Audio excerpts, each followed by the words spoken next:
Ohio State fans, I was wrong. You are Locked On College Football, smothered and covered, with your host, Barrett Sallee. Your one-stop shop for everything college football. Part of the Locked On Podcast Network. Your team every day.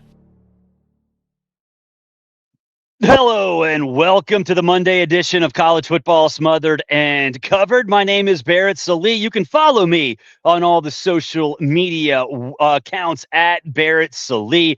And believe me, I am on all of them. Today's show brought to you by our good friends at FanDuel. Place your first $5 bet, and you'll get $150 in bonus bets guaranteed as long as that first $5 bet hits. That's right, your first $5 bet. If you win it, you get $150 only at FanDuel. Visit FanDuel.com. All right. As you can see, if you're watching, I'm at the lake. Not the house, I'm at the lake. Thanksgiving week. Kids are out. Might as well go enjoy some time at the lake, but we still have a busy show for you because there are no days off in the world of college football. We'll talk a little bit about why Saturday was so interesting, and it's probably not what you think. We'll also talk about SEC power rankings because everybody's got to get mad, and that's what SEC power rankings in general are created for you to get mad, but it is Mea Culpa Monday. We'll have a Mea Culpa. We'll have my Mea Culpa about Oklahoma, about Alabama, about Indiana. But first, it will be Ohio State because what we saw was the Ohio statement. Didn't believe in you, Ohio State. Specifically, I did not believe in your offensive line. I thought McLaughlin's absence, the injury, and all the moving parts that were associated with that would be too much to overcome. And I was wrong. I was wrong. Absolutely dominated that game over Indiana. I don't think they was it. They didn't get to 100 yards until what, late in the third quarter. That defense, man, I knew Ohio State's defense was great. I think we all knew that Ohio State's defense was great. But I didn't think that Will Howard would be able to handle what was coming to him from Indiana's defense. Because that Indiana's defense has been very, very good. Will Howard had a clean pocket. Will Howard did everything he needed to do. Now, it wasn't a phenomenal offensive performance. The reason that game got out of hand, special teams, mistakes by Indiana, specifically a dropped punt. Like, those things happen. Those things happen. But you still have to take advantage. And I think that's the biggest thing for Ohio State is you have to take advantage. And they did. But the even bigger part of this is that Ohio State proved, again, that it can win in a variety of different ways. And that's what's most important going in to the college football playoff. Can you win in a variety of different ways? Ohio State's won with defense, so with offense, so with special teams. It can do anything. Can do anything. I didn't think that was possible because I didn't think the offense would be able to do what it did along the offensive line. And that's going to be important moving forward. And so I apologize, Ohio State fans. You're smart. I'm dumb. You're good looking. I'm not. You have a lot of great friends. I do too, but still. I apologize, Ohio State fans. With that said, Indiana still deserves credit for, I wouldn't say hanging in that game, but still doing all it needed to do to hang in that game in the sense that it didn't have any other options, right? We all knew Indiana was a flawed team. But what we were talking about Indiana, I think now in this day and age, we're confused a little bit. Nobody thought Indiana was going to be able to win a national championship. Nobody. I don't even think Indiana fans thought that. But the question was, can they make the college football playoff? I think the answer is still yes, and they will, and they should. And this is the one thing that snap judgments are great. I believe the way we go about college football, in the sense that we always argue about things, and that's a feature, that's not a bug, is great. But I heard a lot of folks saying after that game wrapped up that Indiana's out of the college football playoff. And I'm sitting there thinking, okay, why? Like, unless a team that's not supposed to get to the playoff wins a conference championship game, like West Virginia, right?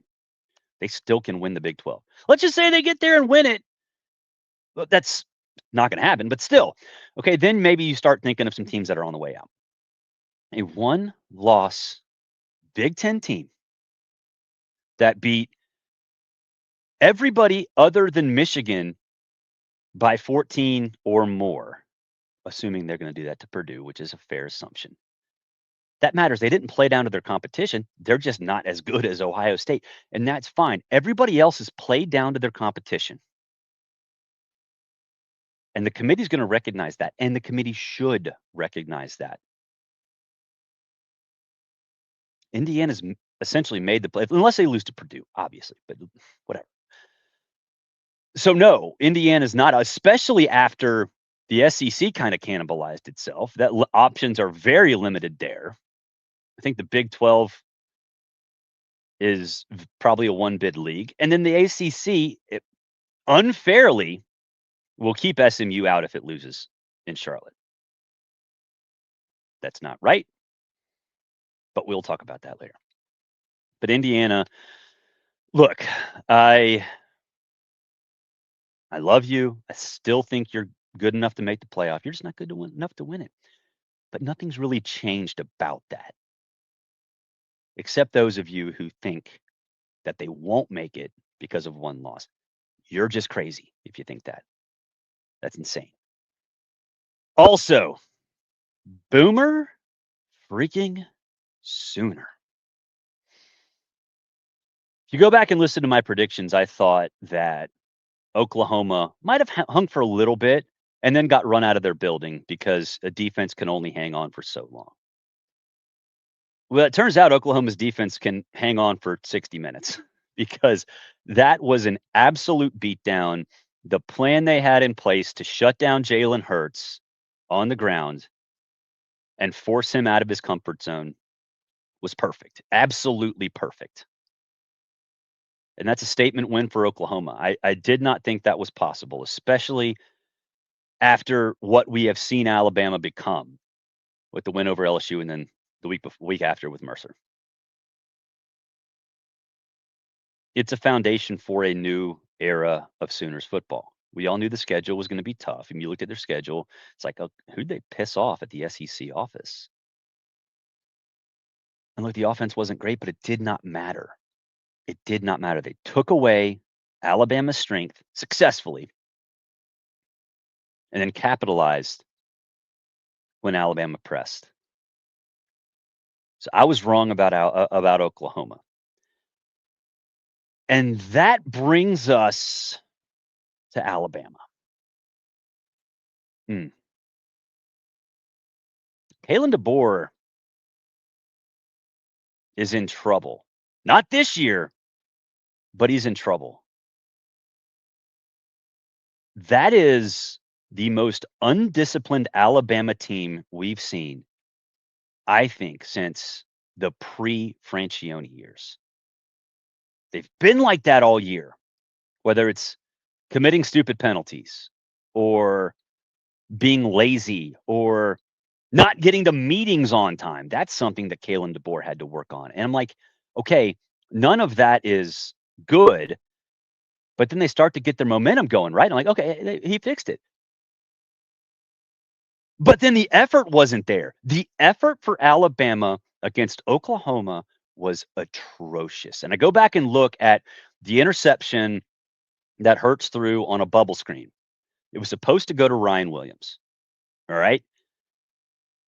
Whoever the other one was, I don't remember. I think it was number 6. I think it was 6. Might have been 9. I don't remember who it was. Whiffed on a block, and Ryan Williams just kind of stood there. Both of those receivers seem to just lack effort. A lack of effort by Alabama. Think about that. A lack of effort by Alabama players never would happen under Nick Saban. Nick Saban might murder somebody who showed a lack of effort on the field. But we've seen that all year. And it was the biggest reason that they lost to Oklahoma. Because there were shots, there were plays there, but that was just one that perfectly encapsulated the Alabama season. And Oklahoma took advantage. And that play essentially put the game out of reach. So Oklahoma, I was wrong. Alabama, I was wrong too. Two different ways, two different directions. So no, Kalen DeBoer is not on the hot seat. I've seen people say that. He's on the hot seat. No, but the way they've lost games this year, let's throw the Tennessee game out, but lack of effort against Vandy, undisciplined against Vandy. Lack of effort against Oklahoma, undisciplined against Oklahoma. Those two things are not acceptable. Those two things will get you on the hot seat next year. And that, to me, is exactly where Kalen DeBoer is after what was a flat-out embarrassing loss to Oklahoma. We'll take a break. We will talk about SEC power rankings coming up on the other side. It's college football smothered and covered, and we are powered by the Locked On Podcast Network. All right, today's show brought to you by FanDuel.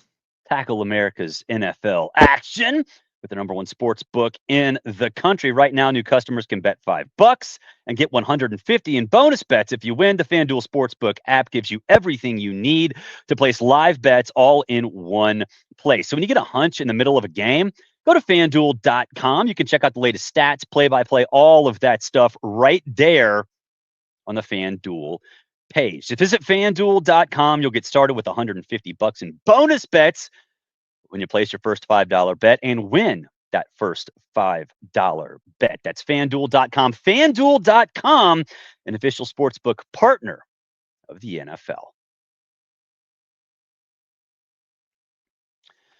Let's get to SEC power rankings. There we have it. If you're watching, you can see it. If you're not watching, I will run them down. Georgia at 1, they jumped over Texas. Tennessee at 3, A&M at 4. We'll talk about that in a second. South Carolina 5. We'll talk about that in a second. Alabama 6, Florida 7, Ole Miss, LSU, and Missouri rounding out the top 10. Then Vandy, Oklahoma, Auburn, Arkansas, Kentucky, and Mississippi State. Okay. Georgia over Texas. Why? Why is Georgia over Texas? It's not because they beat UMass. That game was actually closer than the score indicated. But we don't really know as of the time of this recording what's up with Quinn Ewers, right? But Tom Luganville and I talked about this on College Sports Sunday on SiriusXM, that something looked wrong. He lacked confidence. The arm strength just wasn't there. He just looked kind of all over the place. And now we kind of know why, specifically why, but still. So to me, this year, the way things have shaken out, I kind of look at all of at teams by their floor, right? I always thought Texas's floor was pretty high because on their bad days they'd still be okay. And now, after what we saw against Kentucky and all the other questions, it's like their floor has dropped. Now, Georgia's floor is pretty low. We've seen that too. But their ceiling's also higher. So you put those two together and I'm just not sold on Texas. I'm not necessarily sold on Georgia either. I'm interested to see what happens against Georgia Tech because that's a dangerous Georgia Tech team. I'll be there Friday night. I'm going to drive the back way into Athens from my lake house here in Northeast Georgia. But I'm excited to see what happens there. But I think it's clear that Texas is not necessarily in a world of hurt, but there's just some doubt in my mind. There is no doubt in my mind about Tennessee at 3, but look, I'll be honest. These SEC power rankings of any kind, they exist for everyone to yell at each other, right? So I have Texas A&M at 4 despite the loss, South Carolina 5, Alabama 6. I don't know. Put them in a hat. I don't know. Alabama beat South Carolina at home. Texas A&M lost to Auburn. Jordan Hare's haunted. Saban even said that. Put them in a hat, man. Put them in a hat. I honestly, right now, I still think Texas A&M's playing better football. South Carolina's a team that everybody should pay attention to, and Alabama's the undisciplined. We talked about that, but South Carolina's the one to talk about. They lost to Alabama. If that had not happened, they'd probably be in the playoff right now. I firmly believe that because you look at South Carolina, nobody wants to play that team. Nobody. And here's the thing: we talk about injuries playing a part in the committee's decision making, and they should to an extent. Why doesn't that happen with South Carolina?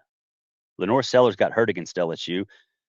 You had to put Robbie Ashford in. Still almost won the game. Got sideways at the end, but whatever. Shouldn't that matter? Shouldn't that matter? I'm not saying South Carolina gets in. They still have a chance. It would take Penn State losing to Maryland, Tennessee losing to Vandy, Georgia losing to Georgia Tech, Purdue beating Indiana, all this stuff. I mean, after what we've seen this year, I mean, maybe it could happen. I don't know. But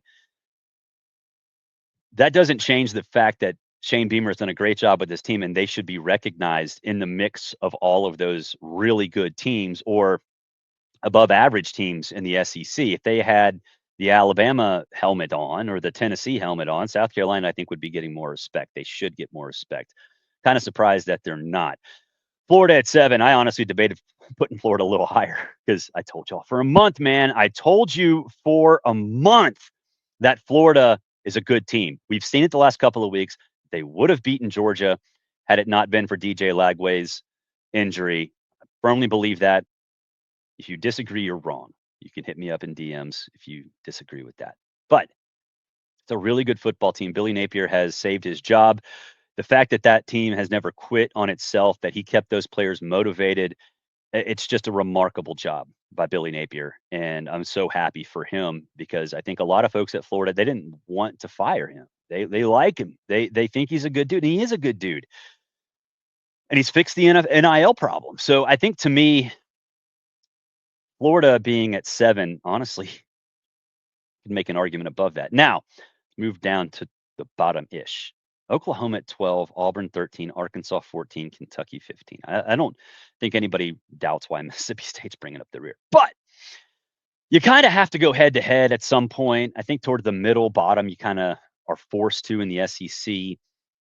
So Oklahoma beat Auburn. Auburn beat Kentucky. Kentucky's at 15. Whatever. Again, these things exist to make you mad. So that's why I make them, to make you mad. That's what's fun about this. We can all argue with each other and nobody's actually right. We'll take a break. Come back. Talk a little bit about chaos, what it means, how it works, and SMU. It's College Football Smothered and Covered, powered by Locked On. Today's show brought to you by Game Time. I love Game Time. In fact, I was sitting there on Saturday night / Sunday morning, and you guys know I live in an Auburn family. I went to Auburn. My family loves Auburn. I hope they're happy. Like, that's great. Like, I don't root for Auburn, but I root for my family to be happy. So Saturday night, Sunday morning, they were happy. So they're like, oh, let's go to the Iron Bowl. It might be fun in Tuscaloosa. So pull up the Game Time app. I'm like, look, here's what we got. Now, the prices were high. I run this company. I thought I could use them as a tax write-off. Maybe I could, but they're still really expensive. So we didn't buy them. But the beauty of it was that I looked at that app, I looked at those prices, and I saw, hey, you know what? $252, that's expensive, but we know it would be $252. It wouldn't be about $380 because of other prices and fees built in. Game Time does that for you. It's great. They don't hide things. All-in pricing is there for you. Take the guesswork out of buying tickets with Game Time picks. Download the Game Time app, create an account, and use code LOCKEDONCollege for $20 off your first purchase. That's right. Use code LOCKEDONCollege, LOCKEDONCOLLEGE. You'll get $20 off your first purchase. Download Game Time today. What time is it? It's game time. All right, let's wrap up the show. Look, it's a political stance. It's election season. I'm not going to talk about the election itself, but we're going to talk about how I thought things were going to go in the world of college football and the postseason. I was anti-12 team playoff. I'm really anti-4, but I'm fine with 4. So when expanded, I'm like, look, I don't like it. I don't like it. But we saw chaos, right? I conceded the election. I let the other guys win. But I also said in my call to the winners, hey, you know what? I support your platform. I'm going to do everything I can to support you in the general election. The general election means the reception of the 12-team playoff nationally, and it's a hit, and that's fine. And it's a big reason why chaos reigned on Saturday. It's not the biggest reason, though. Here's what I mean by that.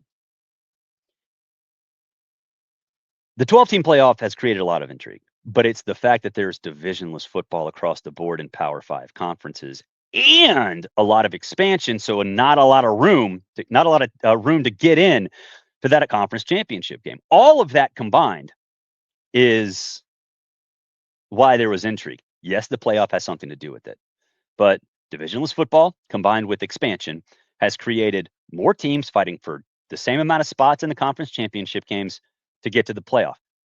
Big 12 is a perfect example. I think there are 9 teams that are in the mix to make the playoff out of the Big 12 or make the championship game out of the Big 12. So there's 9 teams to make the playoff.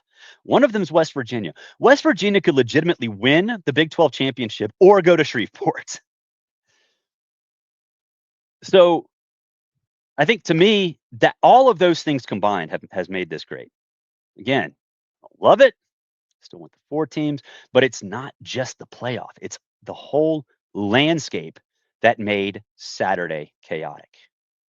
Right? So look, it's brought in casual fans.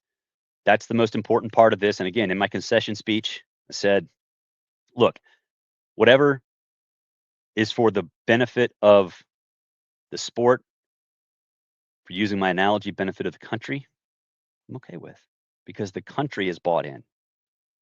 Everybody was watching Texas A&M because at the time we thought A&M would be out. The SEC didn't know. They thought there was no chance that Georgia could clinch, incidentally, going into Saturday's action. Then they're like, oh, well, maybe called the SEC office in the middle of that A&M Auburn game. Was like, hey, are you sure Georgia can't get in? Because I ran the numbers. Like, I think they can. Turned out they can. But that kind of thing is what makes it great. Oregon was announced as a Big Ten championship participant on Wednesday. Why? Expansion, divisionless football, playoff. All of that has made this a great sport. And last, before I go, I know we're running short on time. SMU, even if they lose the ACC championship game, assuming they win this weekend, even if they lose the ACC championship game, should be in. You can't play yourself out. They have 1 loss. It's to a good BYU team. They've gotten better. If you didn't have a pony on your helmet, SMU, if you had a U, you had scarlet and gray, you had crimson with numbers on it, you'd have an orange helmet with the paw, you'd be in even if you lose. Committee, do the right thing. Treat SMU like you should treat SMU blindly. Top 6 team right now. They should be in the top 6 right now. And they absolutely should not be knocked out if they lose the ACC championship game. That'll do it for this edition. College Football Smothered and Covered. Please follow me on social media. You can also join the subtext group right there in the notifications or in the descriptions below. For your next go listen to Locked On College Football. Spencer McLaughlin does a great job over there. Conference channels as well. As for here, we will be back tomorrow for the Tuesday edition of College Football Smothered and Covered. Until then, have a great Monday, everybody.